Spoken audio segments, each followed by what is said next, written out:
மதுரையில் திருமங்கலம் முதல் ஒத்தக்கடை வரை 32 கிலோமீட்டர் மெட்ரோ ரயில் திட்ட அறிக்கை 2024 பிப்ரவரியிலேயே மத்திய அரசுக்கு அனுப்பப்பட்டது. மத்திய அரசு பரிந்துரைத்த திருத்தங்கள் மேற்கொள்ளப்பட்டு மீண்டும் சமர்ப்பிக்கப்பட்டது. இந்நிலையில் மதுரை மெட்ரோ ரயில் திட்டத்துக்கு 19 மாதங்களாகியும் ஒன்றிய அரசின் ஒப்புதல் கிடைக்கவில்லை. இவ்விரு மெட்ரோ திட்டங்களும் முதற்கட்ட பரிசீலனையில் இருப்பதாகவும் அதிகாரப்பூர்வ ஒப்புதல் வழங்கப்படவில்லை என்றும் சமூக ஆர்வலர் தயானந்த கிருஷ்ணன் RTI மூலம் தகவல் பெற்றுள்ளார்.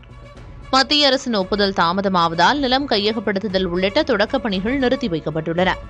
கான்பூர், ஆக்ரா போன்ற பிற மாநில நகரங்களில் மெட்ரோ ரயில் திட்டங்கள் சில மாதங்களிலேயே ஒப்புதல் பெற்ற நிலையில் தமிழகத்தின் திட்டங்கள் தாமதமாவது மத்திய அரசின் பாகுபாட்டையும் காட்டுவதாக மதுரை மாநகராட்சி துணை மேயர் நாகராஜன் குற்றம் சாட்டியுள்ளார். ஒரு திட்டம் எதிர்பார்த்தபடி முன்னேறவில்லை என்றால் அந்த திட்டத்திற்கு நியமனம் செய்யப்பட்ட சிறப்பு அதிகாரிகள் நடவடிக்கை எடுத்து விரைவில் முன்னேற்றம் அடைய வழிவகை செய்வார்கள். ஆனால் தமிழக அரசு இதுபோன்ற முக்கியமான மத்திய திட்டங்களுக்கு இதுவரை சிறப்பு அதிகாரிகளை நியமனம் செய்யாததே கால தாமதத்திற்கான முக்கிய காரணம் என்ற விமர்சனமும் முன்வைக்கப்படுகிறது.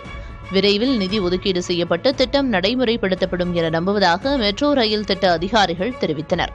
புதிய தலைமுறை செய்திகளுக்காக ஒளிப்பதிவாளர் குணாவுடன் செய்தியாளர் பிரசன்ன வெங்கடேஷ்.